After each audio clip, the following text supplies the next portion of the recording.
Take a moment and study the listing of numbers given. We want to know of these numbers which ones are natural numbers. Remember your set of natural numbers? It begins with 1, 2, 3, 4, and so on. So let's find the natural numbers. 0 is not a natural number. 1 is, and 7 is, and those are the only two natural numbers I see. Let's move on to whole numbers. The only difference between these two sets of numbers is that the whole number contains the number 0, which is in this set. So natural numbers in this set would be 0, 1, and 7. And then what about the integers? The integers contain the natural numbers and their opposites, and also 0. So let's list the integers.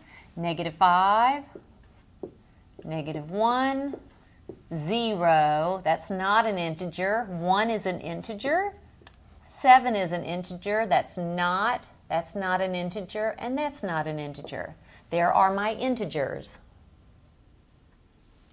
Now let's write down the rational numbers. Remember, a number is a rational number if it can be written in the form a over b, where a and b are integers, but b, the denominator, is not 0. So -5 is a rational number. -1, 0, 1/4 is a rational number.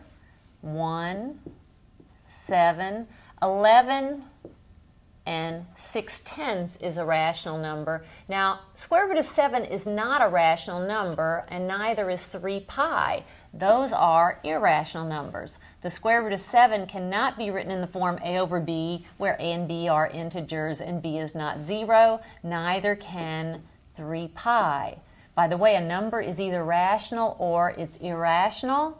And then what about real numbers? Every number listed here would be a real number. So all of these numbers, I will not list them, but all of those numbers are real numbers.